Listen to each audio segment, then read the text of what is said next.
तर नमस्कार मित्रांनो, जय महाराष्ट्र. मीच आहे प्रथमेश आणि तुम्ही पाहता जॉबचा नेबर्स गाईड. पुन्हा एकदा तुमचं स्वागत करतो एका नवीन जॉबच्या अपडेटसोबत. आजची जी जाहिरात असणार आहे मित्रांनो, हायकोर्ट ऑफ दिल्ली यांच्याकडून प्रसिद्ध करण्यात आलेली आहे. काय असणार आहे जाहिरात, कोणकोणते पदे असणार आहेत, कोणकोणते विद्यार्थी यासाठी अर्ज करू शकतात, सर्व सविस्तर माहिती व्हिडिओमध्ये सांगणार आहे. व्हिडिओ शेवटपर्यंत नक्की बघा.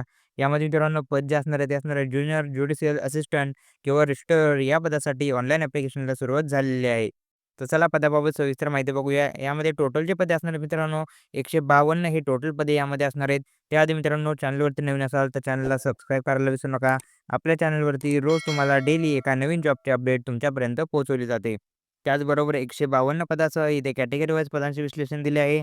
जनरल कॅटेगरीसाठी 62 पदे, ईडब्ल्यूसाठी 12, ओबीसीसाठी 44, एससीसाठी 20 आणि एसटीसाठी 14 असे टोटल 152 पदे यामध्ये असणार आहेत. त्याचबरोबर पीडब्ल्यूडी कॅन्डिडेटसाठी इथे 10 पदे यामध्ये असणार आहेत. त्याचबरोबर यासाठी तुमचा पगार जो असणार आहे, पे लेव्हल तुम्हाला ग्रुप बीचं हे पद असणार आहे. 6 लेव्हल ऑफ पे मॅट्रिक्सनुसार तुम्हाला पगार असणार आहे. म्हणजे सॅलरी मित्रांनो तुम्हाला हाय स्केलची यामध्ये दिली जाणार आहे. त्यामुळे या पदांसाठी तुम्ही पात्र होत असाल तर नक्की अर्ज करायला पाहिजे. त्यानंतर आता सर्वात महत्त्वाची गोष्ट म्हणजे एज्युकेशन क्वालिफिकेशन आणि एज क्रायटेरिया काय असणार आहे ते बघून घेऊया.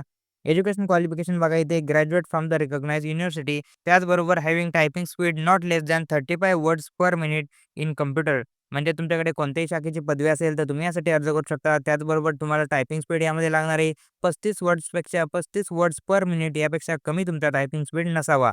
त्याचबरोबर तुमचं जे काही एज्युकेशन असणार आहे मित्रांनो, हे तुमचं एज्युकेशन 23/2/2026 याच्या आत तुमचं कंप्लीट झालेलं असणं गरजेचं असणार आहे. हे 2 क्रायटेरिया यामध्ये एज्युकेशन क्वालिफिकेशनमध्ये असणार आहे. त्यानंतर एज लिमिट जे असणार मित्रांनो, कमीत कमी 18 वर्ष आणि जास्तीत जास्त 32 वर्ष एज लिमिट यामध्ये राहणार आहे. त्याचबरोबर हे एज लिमिट ओपन कॅटेगरीसाठी असणार आहे. इतर ज्या काही कॅटेगरी आहे त्यांना एज रिलॅक्सेशन दिले जाणार आहे. एस-सी-एस-टीसाठी 5 वर्षाची वयामध्ये सूट दिली जाणार आहे. ओ-बी-सीसाठी 3 वर्ष, पी-डब्ल्यू-डी कॅन्डिडेटसाठी 10 वर्ष, त्याचबरोबर पी-डब्ल्यू-डी ओ-बी-सीमधून असाल 13 वर्ष, पी-डब्ल्यू-डी एस-सी-एस-टीमधून 15 वर्ष आणि एक्स सर्व्हिसमनसाठी 3 वर्ष अशा प्रकारचं एज रिलॅक्सेशन यामध्ये तुम्हाला दिले जाणार आहे. त्यानंतर या पदांसाठी तुमचं सिलेक्शन कशाप्रकारे असणार आहे, तुमची निवड यामध्ये कशाप्रकारे असणार आहे ते बघूया. इथे त्यांनी मोड ऑफ सिलेक्शन यामध्ये दिले आहे. यामध्ये टोटल मित्रांनो तुमच्या 4 स्टेजमध्ये तुमचं सिलेक्शन असणार आहे. पहिली जी स्टेज असणार आहे तुमची ती असणार आहे क्वालिफायिंग स्टेज. यामध्ये तुम्हाला प्रिलिमिनरी एक्झाम असणार आहे तुमची 120 क्वेश्चन त्यामध्ये असणार आहे टोटल. या एक्झाममध्ये तुम्हाला इंग्लिश लँग्वेज त्याचबरोबर कॉम्प्रिहेन्सिव्ह याचे टोटल 45 क्वेश्चन यामध्ये तुम्हाला असणार आहे. त्याबद्दल डिटेल माहिती, कशाच्या रिलेटेड क्वेश्चन येणार आहेत त्याबद्दल सविस्तर माहिती इथे प्रोव्हाईड केली आहे. त्यानंतर जनरल अवेअरनेसचे तुम्हाला क्वेश्चन येणार आहेत. त्याचबरोबर जनरल इंटेलिजन्सचे तुम्हाला क्वेश्चन यामध्ये येणार आहेत. त्याचबरोबर यामध्ये मित्रांनो जनरल कॅटेगरीसाठी तुम्हाला कमीत कमी 60 मार्क्स या परीक्षेमध्ये पास होण्यासाठी लागणार आहे. त्याचबरोबर रिझर्व्ह कॅटेगरीसाठी 54 मार्क्स या परीक्षेमध्ये तुम्हाला पास होण्यासाठी लागणार आहेत.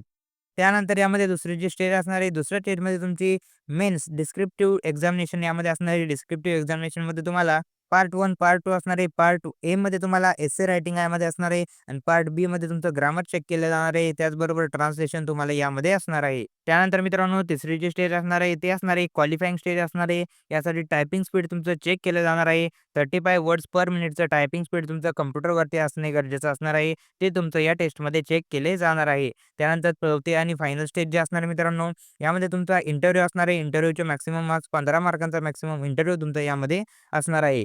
त्याचबरोबर याची जी काही एक्झाम असणार आहे मित्रांनो, त्याच्यासाठी तुम्हाला एक्झामची फी असणार आहे. ओपन कॅटेगरी, जनरल कॅटेगरीसाठी ₹1500 एक्झामची फी असणार आहे. त्याचबरोबर राखीव प्रवर्गातील विद्यार्थ्यांसाठी ₹1300 ॲप्लिकेशनची फी यामध्ये राहणार आहे. आणि यासाठी अर्ज कुठे करायचा? अर्ज हा मित्रांनो तुम्हाला ऑनलाईन पद्धतीने करायचा आहे. त्याचबरोबर त्यांनी इथे त्यांचा कॉन्टॅक्ट नंबरसुद्धा मेन्शन केला आहे. जर तुम्हाला या जाहिरातीबाबत कसल्याही प्रकारचा डाऊट असेल किंवा अर्जाबाबत कसल्याही प्रकारचा डाऊट असेल, तर तुम्ही या कॉन्टॅक्ट नंबरवरती त्यांच्याशी कॉन्टॅक्ट करू शकता. त्याचबरोबर ऑनलाईन ॲप्लिकेशन तुम्हाला यामध्ये करायचं आहे. ऑनलाईन ॲप्लिकेशनची जी काही लिंक असणार आहे, ती आपल्या डिस्क्रिप्शनमध्ये मेन्शन करून देतो. तिथे जाऊन तुम्ही ऑनलाईन पद्धतीने यासाठी अर्ज करू शकता. त्यानंतर आता महत्त्वाच्या अर्जाच्या डेट्स असणार आहे ते बघून घेऊया. यामध्ये मित्रांनो ऑनलाईन ॲप्लिकेशनला सुरुवात झाली आहे 4 तारखेपासून. 4 फेब्रुवारी 2026 पासून ऑनलाईन ॲप्लिकेशनला सुरुवात झालेली आहे. शेवटची तारीख असणार आहे 23 फेब्रुवारी 2026 या तारखेच्या तुम्हाला ऑनलाईन पद्धतीने यासाठी अर्ज करायचा आहे. त्याचबरोबर तुम्हाला ऑनलाईन पद्धतीने यासाठी पेमेंटसुद्धा 23 तारखेच्या आत तुम्हाला सबमिट करायचे आहे. आणि ऑनलाईन ॲप्लिकेशनची जी काही लिंक असणार आहे आपल्या डिस्क्रिप्शनमध्ये मेन्शन करून देतो. तिथे जाऊन तुम्ही ऑनलाईन पद्धतीने यासाठी अर्ज करू शकता. त्याचबरोबर ही जी पी-डी-एफ असणार आहे मित्रांनो, ही पी-डी-एफ सुद्धा आपल्या टेलिग्राम चॅनलवरती तुम्हाला अवेलेबल करून देतो. टेलिग्राम चॅनलची लिंक डिस्क्रिप्शनमध्ये प्रोव्हाईड केली आहे. तिथे जाऊन टेलिग्राम चॅनलवरून ही आपली पी-डी-एफ डाउनलोड करा. पी-डी-एफ एकदा सविस्तर वाचा. जर या पदांसाठी तुम्ही पात्र होत असाल तर नक्की अर्ज करायला पाहिजे. आणि अशाच प्रकारच्या डेली अपडेटसाठी आपल्या चॅनलला सबस्क्राईब करायला विसरू नका. जाहिरातीबाबत कसल्याही प्रकारचा डाऊट असेल तर कमेंट सेक्शनमध्ये कमेंटसुद्धा नक्की करा. तर चला भेटूया पुढच्या व्हिडिओमध्ये.